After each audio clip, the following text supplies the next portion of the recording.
Thank you, thank you, thank you. Let's have some mic there. Ladies and gentlemen, make your way in because what you're about to see in the next session is something really, really special because we have somebody who is generally regarded as the undisputed top international tour producer in the world.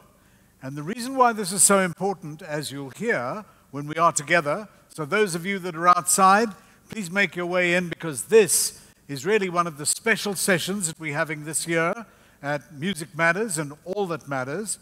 And All That Matters always tries every year, part of an ongoing tradition now over many years, to try and bring together people that not only have something to say, but have something that they have that is really special on a global and an international basis.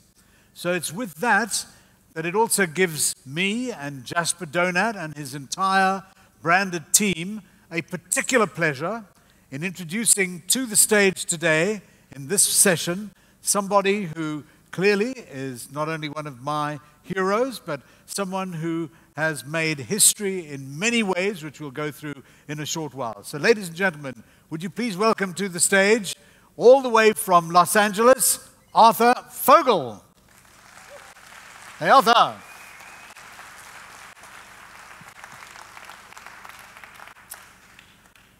Arthur, welcome.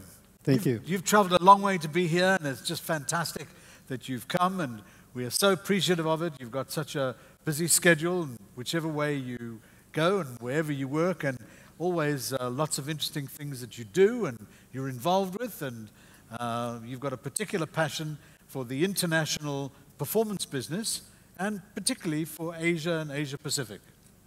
Well, thank you, Ralph. It's a pleasure to be here. You know, it's been an exciting number of years since I started in the business and have watched the evolution and development of the global touring business from what was, you know, maybe a 15 to 20 country itinerary to become 45 or 50 countries. And certainly this region has started to develop very quickly into, you know, a major segment of that global touring footprint. Now, as a company and as an individual, you've invested a lot of money in developing the international markets, particularly in Asia. You've built a structure that can take and bring big shows across the world, really. And many people would say that in earlier years, people looked at South America or Eastern Europe when those markets were still in their infancy. Some 20 years later, they are now quite well established. And some people say there's a little bit of a parallel because in Asia, this is still a developing curve that there's still a lot of development to go here in Asia. Well, I think that's fair to say, and there are certainly other examples of regions of the world that you know have developed pretty dramatically in the last 20 or 25 years, and I think that you know what is perhaps the common denominator in the development of various regions is that it may take a while to get traction, but once that kicks in, it tends to accelerate faster and faster, and I think this region is perhaps, you know, entering that region. And you feel optimistic about what you've seen here in the short time you've been in Singapore, and certainly it's a market you're giving some focus to. Well, it's clearly a very vibrant you know, market. There's so much going on, particularly this week, but I think the region as a whole, certainly, you know, for the tours that I've brought through this region have performed extremely well and have, you know, given fans of artists an opportunity to finally, you know, see them in their own hometown or home country. Okay, so let's go to the next slide here. I'll just press the button to get the next slide. Ed, Dickie, if we can just go to the next slide. No, not that one. Not that one. Oh, there we are. Well, global thinking. You certainly are a global thinker, Arthur, and there's the logo of the company. But just to give you some kind of idea as to what Arthur and his teams do, they're the world's largest producer of live music concerts. Now, if you look at those numbers, appealing to 63 million fans, 26,000 events a year, 26,000, working with many, many artists, working with artist managers, working with the whole development of the business. Really amazing, 40 countries, and Arthur's main focus really is the international business. And in fact, it is true to say that going back to 1989, you really created the matrix for the way that global touring started when in 1989, so that's 27 years ago, you developed the first global tour of the Rolling Stones. Well, certainly I was part of that process of putting together a strategy and an approach to a global view of touring. I think that, you know, really where we are today, certainly for me, is there's a convergence of a concept of global touring for an artist, but layered onto an incredible global footprint that Live Nation has developed and built in the last 10 years under the direction of you know, our CEO Michael Rapino. So it's really, you know, that convergence and ultimately the best of both worlds to be able to you know, provide to artists that incredible global footprint that facilitates touring in countries that, you know, a number of years ago didn't get the kind of shows, or certainly the volume of shows that happens in today's business. And really, the question of volume is important in big markets. It's not as if you can have one show and then 4 months later another show. You really need to keep a flow going so that you have an audience and basically consumers that are used to having regular high-level entertainment in their cities to stimulate the business and all the different areas of the business, which is not just selling tickets, it's also about some of the ancillary income that you also look at. Artist management is one of them, e-commerce is one of them, ticketing solutions. These are all wider points of focus for Live Nation. Well, I certainly think it's part of how you build out a global business and a footprint, but you're correct that, you know, it's kind of chicken and egg, because in order to really create those streams and to maximize those revenue streams, you need a consistent flow of shows. And I also think it's important to fans of music to be in a position to go to shows on a regular basis. You know, there's a saying that success breeds success. And I think, you know, successive shows, you know, helps develop a marketplace and excite people about going to shows, and it's self-fulfilling. So Arthur, I thought it would be interesting just as to show the audience here today.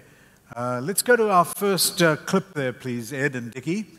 Let's just show our first little clip, not that particular slide, but let's go to the video number 1.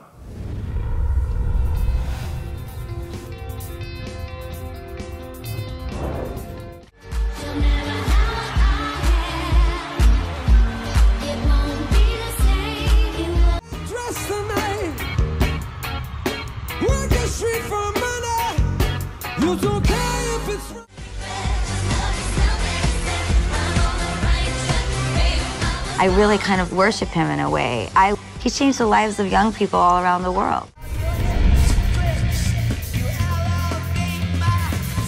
I would, you know, hand the keys of not just my car, but my house to Arthur, and know that when I came back from wherever I was going, the house would be painted, done up, and the central heating would work, and my kids would have gone to school every day. So Arthur, that clip there, which showed a little bit of the 360-degree U2 tour, today stands the record for being the biggest grossing tour of all time. And it also caps a long relationship you've had, 34 years you've had of working with U2, from when they first played in a tiny little club in Toronto called the Il Macambo. and developed where you've now got a long-standing relationship with the band and work very, very closely together and do all of their touring and have done. How many tours have you done with U2 now? 5. So 5, and each one you've seen a graduation in the revenues that you've generated on a global basis. Yes. You know, listen, it's an incredible opportunity and honor to work with a band like U2 and certainly the other artists that you've shown there. And really, it's I think what's relatable perhaps to people in the room is your point about all those years ago when I first met the band in Toronto in a club, doing a club show in their very early stages, and you know, a relationship formed, and as the sort of on a parallel path to that, as the sort of concept developed for global touring, which really came out of a very simple view, and that was, I can be a local-based promoter and do 1 or 2 shows with U2, or I can be a global promoter, tour producer, and do 120 shows with U2. And you know, my view of where the opportunity was in the business was to go to that, you know, to create an expertise that was capable of doing 120 shows with U2 on a tour as opposed to 2 in a particular market. And over the years, that's really the fundamental of what we've developed.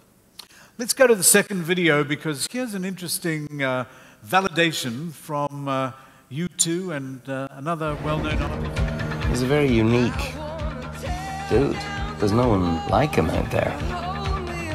That's why Madonna or U2 or Jay-Z, like, we're not stupid. I mean, Sonny wanted him, and we want to be where he is. Now, why he wants to be with us is something you'll have to discuss with his shrink. He's very quiet, very self-effacing, modest kind of guy. I was never quite sure what his function was. He's not like a big shot businessman who comes in with a cigar and, you know, pushes people out the way. None of that at all. It was only later that I found out he was the big boss. If you're absolutely confident of a strategy and a plan, you kind of have to put your blinders up and your defenses against all those that may want you to fail. And there were many of those, and failure is not an option.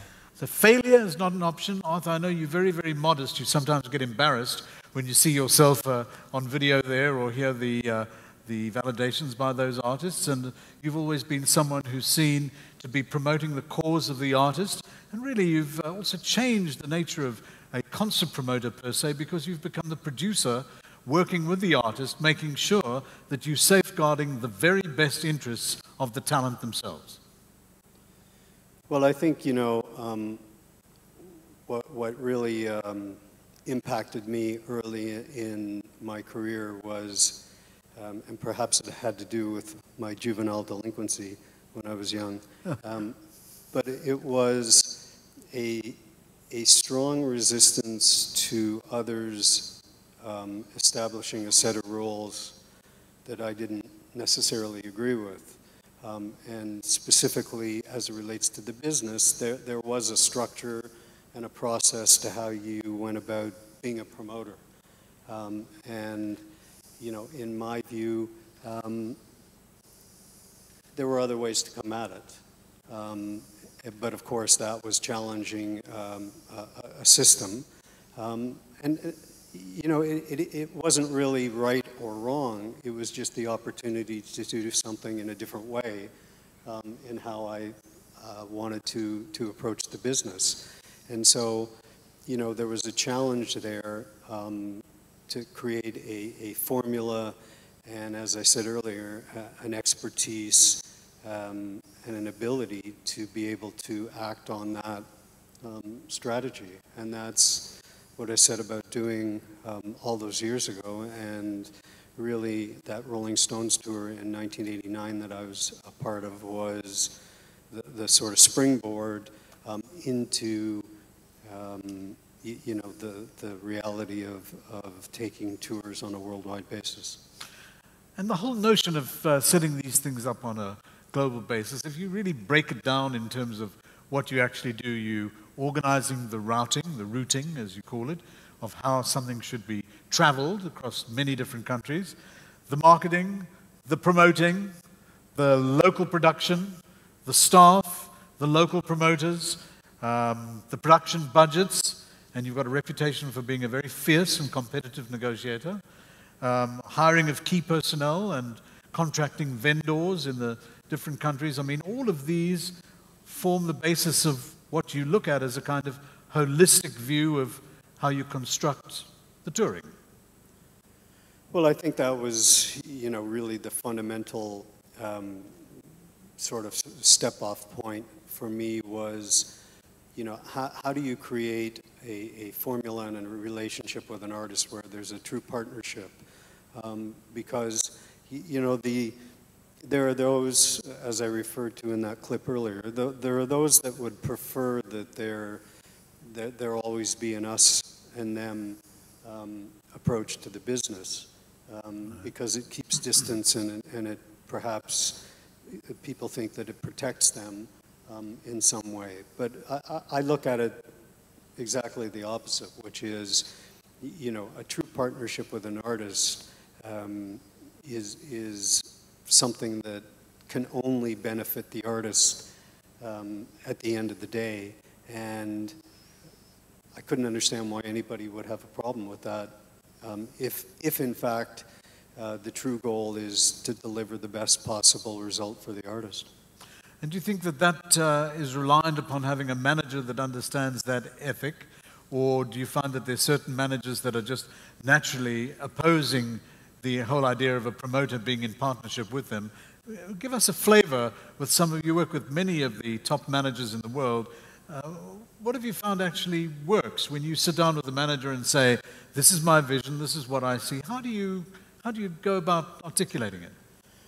Well, listen, I think that there are many different ways to come at touring and shows. And I'm not suggesting that there's one approach, because there's many. And, different ways work for different managers and artists. And so there is a system out there that is very valuable to the development of artists and valuable to the touring mechanism, if you will.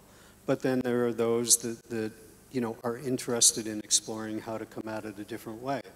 And some do and some don't. So, it's really a discussion that revolves around how somebody's comfortable coming at the business. And, for me personally, I've been fortunate that there are a number of artists and managers who believe in that approach to touring.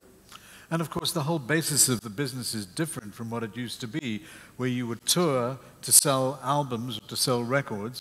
And today, it seems as if it's pivoted completely 360 degrees, whereby it's your live business that is fueling all of the other aspects of an artist's career. And touring is now just so much more of a fundamental to today's business. I think that would be 180. 180, exactly, 180. But despite the rotation, certainly when I started in the business, it was all about, touring and shows were about selling records at the end of the day. And, I don't think anybody could have written the script back then in terms of where the business would shift, or where live performance would step into really the center of the universe, certainly as it relates to the ability of artists and bands to generate income. And we're very thankful that happened. but it's, you know, it's important, I think, to recognize that it is such an important part of artists' careers now. And, you know, we as a company take that responsibility, if you will, very seriously. And it's part of why, you know, we felt it was important to invest heavily over the last 10 years of Live Nation to become a true sort of global distributor, if you will, of live entertainment. So Arthur, some people say that the big headliners of yesteryear, maybe big headliners of now, there are not many new headliners that are coming up, but of course that's not correct. There are always new artists, new talent coming through. And early on, there was one particular act that you had felt a strong belief in. And Ed and Dickie, let's just go to clip number 3, because this is something interesting that I think will bear out what you've said, with Lady Gaga. The music industry wants to survive. You're gonna have to sign real artists. But there's some people who can, and Arthur's one of them. And when you smell it and you got that sixth sense, she's got it. He's really responsible for breaking one of the first artists to come out of the digital age. And everybody said that it couldn't happen. Everybody said that nobody could do it. Everybody said he was crazy. I remember he called me and he said, we want to do this. And he got Live Nation to write me a $40 million check, and it changed my life and the life of my whole family. Arthur's the best. He always says, like, I just love showing them how wrong they are. So you said to her, you got a $40 million check, or you said it to her then manager, Troy Carter, who's been on the stage here at Music Matters before, but why did you commit to such an, I mean, $40 million, that's not chump change. No, it's not. I don't know how to really say it other than I saw her perform at a piano on her own at a benefit show at Carnegie Hall in New York, and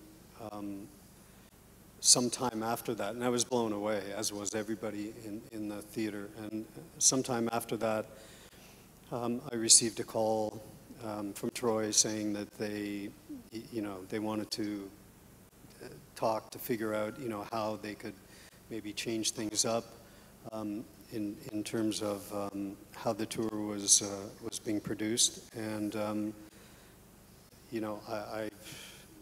I was just such a believer in her and her immense talent that honestly, it was the easiest $40 million decision I could have imagined. And, it's just been a great relationship, and she's a fantastic person and talent. But it's like an instinctual decision. You just knew she had it. You knew she had it in the grooves. She was an incredible artist. She had this vision, and she really does still have this vision. I mean, such an extraordinary talent. And do you think it's that instinctual feeling that you've just learned over the years where you trust your judgment and you say, yes, I mean, yes. $40 million is... In a simplistic way, I trust my instincts, and when I go against them, I'm usually, smacked in the face. But it's, there's that one component that's, for me, absolutely critical for any artist, and particularly in the case of Lady Gaga, and that is, performing live is its own art form, really. Writing music, producing music, there's a lot of sort of talent and creativity that goes into creating music, but then ultimately that ability to perform it live as a show, and to connect in a special way with your fan base. I mean, that's ultimately the magic to being a great live performer. And of course, being a great live performer today, in today's world, you need scale. You need to be able to play very large arenas. When you were doing the U2 360 tour, you were playing enormous venues. You're going back to LA tonight. You've got to be in Los Angeles tomorrow at Dodger Stadium because you're promoting Beyonce at Dodger Stadium. And what's the capacity of Dodger Stadium? It's just slightly under 50,000. 50,000. So this whole notion of having artists that can perform on that scale, that requires very important coordination, cohesion, and so forth. Well, it does, but ultimately, you know, it comes down to the popularity, obviously, of the artist, and that comes in various ways. You know, as I said, you know, the ability to perform live at a level that's, you know, as a Beyonce does, together with, you know, the great music and performance style and connection with the fans. It's, you know, it's a very special thing, and I think those that master it are the ones that end up, certainly in terms of longevity, doing it over and over again in arenas or stadiums. I mean, you know, we've all seen over the years those that sort of come and go, but then we also have the ability to enjoy those that have sustained for a very long time, and there's a reason, obviously. Right. You know, it's great songs, great music, and then it's a great performance and connection with an audience. So people say that you're not in the habit of making stupid deals, which obviously is a salute to your commercial vision and talent, because clearly when you're working in conjunction with an artist, you want to make sure that they maximize their revenue, because that's the way that everyone can share in the pie and be successful. Let's just go to the next clip, number 4, please, Ed, and just let's have a look at something from Bono.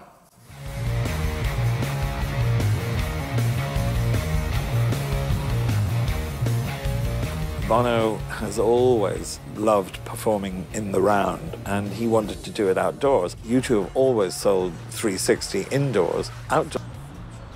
I'm not sure I can remember the first time I met Arthur. It's a bit like asking you when's the first time you met your parents or something, you know, your brother. It seems like they've always been there.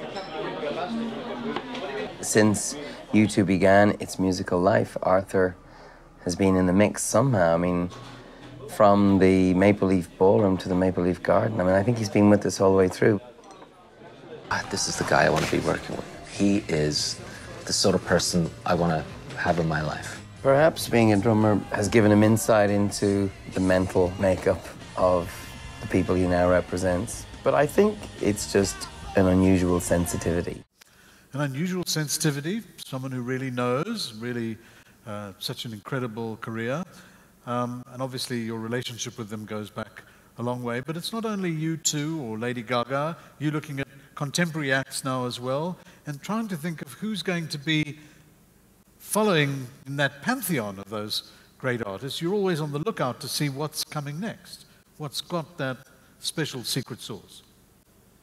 Well, you know, I am, but I have to say, you know, somebody once asked me exactly what it is that I do, and my answer was, after thinking about it for a minute, was, you know, I'm pretty good at taking something that's already there and big, or on its way to being big, and helping to make it the biggest it can be. You know, and I think part of the magic of being successful in business is knowing what your strengths and weaknesses are. And I've never really, you know, tried to fool myself or anybody else that I can pluck out, you know, the true up-and-coming superstars of the future. But I will say in a general sense that it is absolutely cyclical. And every, I don't know, call it 10 years, everyone's going, oh my God, you know, it's doomsday. There's no acts to fill that are coming up to fill arenas and stadiums. And that was the case, frankly, about 10 years ago. And really, if you look back to the last 8 or 10 years, there's been an incredible explosion of new, great talent. Like who? You know, Justin Bieber, Taylor Swift, Ed Sheeran, Katy Perry, Lady Gaga, Drake. You know, there is Kanye, a huge list of great talent that has really exploded into legitimate, you know, concert headlining acts in the last 10 years. And so rather than sit there and worry about when Paul McCartney's not going to tour anymore, the Rolling Stones aren't going to tour anymore, and that list, there's this whole new set of headliners that's come up. And so I think that tends to be the type of cycle that we live through in the business. Let's just go to one of the slides, please, Ed. We've got a slide up there. Can we just go to the slide? There we are. So, Arthur, that's your headquarters in Beverly Hills. It looks pretty swish, I must say. It's an interesting building. But in that building, you also have an artist management division, Artist Nation, because you work closely with managers such that you're involved with managers as well. Obviously, it's part of a whole holistic process of the way that you work. And a lot of your work is done in LA, but you also have offices all over the world that you can coordinate with people that are really smart and people who have expertise in different places around the world. I thought we'd show an interesting clip because you've had a long association with Madonna. Your first tour that you did with Madonna was in 2001. It's 15 years ago, a long time. And she's someone that the Material Girl knows how to remake herself in so many different ways. And she has actually said that you're one of the few people in the world that can make the impossible possible. So, Ed, let's just go to clip number 5. Let's just have a look at how things work with Madonna.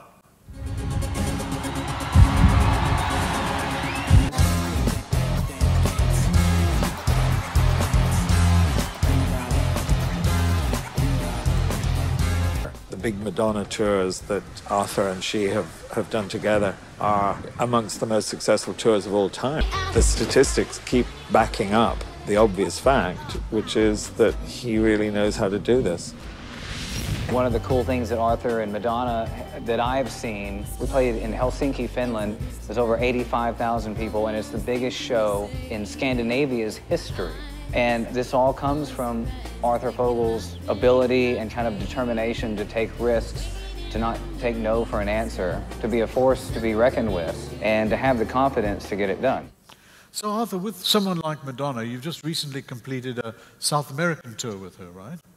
Or were touring in Europe with her? It was North America, Europe, and Southeast Asia, Australia.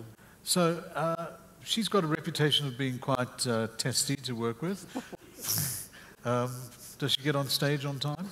No, I'm not that good. Oh, you can't do that impossibility.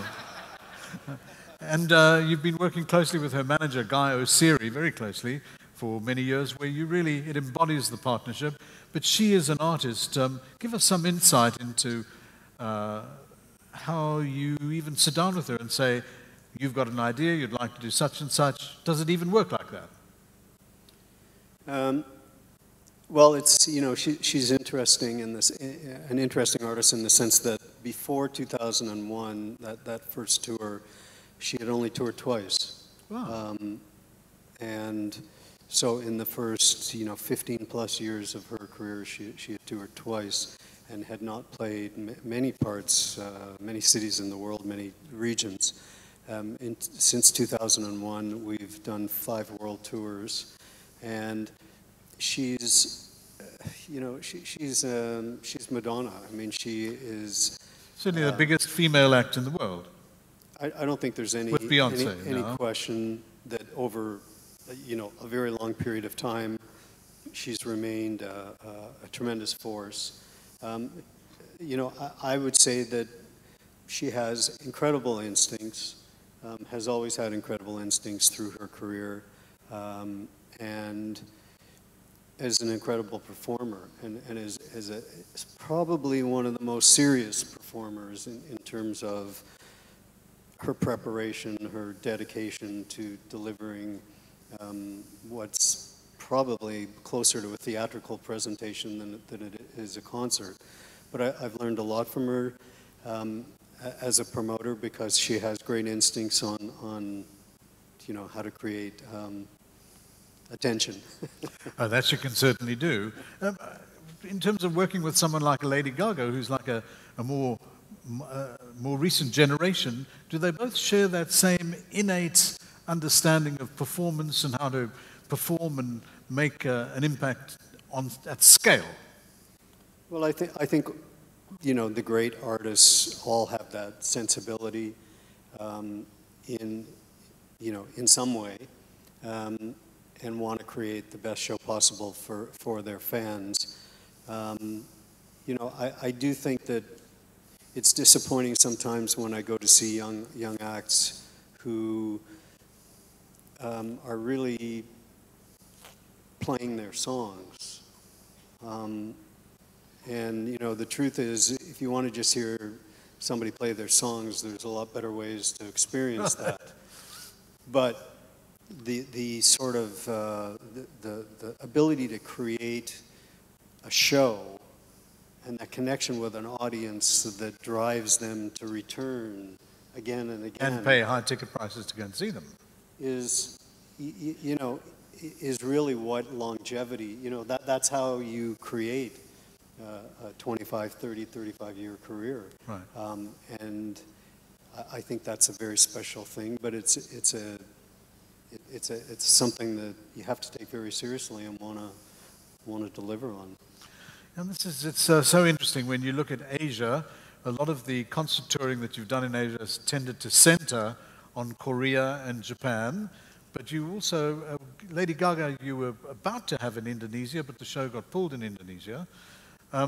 What's your view on Asia Pacific as a developing market? And obviously it's going to take time to develop, but in terms of the territories in Asia Pacific, give us some idea of what is like a regular routing for you at the moment in this part of the world. Well, I think it's a region with tremendous potential, but also some serious challenges.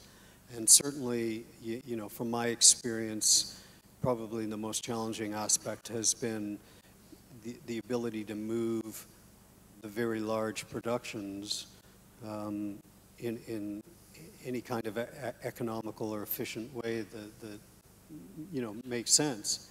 And that's been the real challenge. You mean by air freight or by sea, or you've got a lot of equipment to move long distances? I mean, really it has to be by air freight, because by sea takes too long.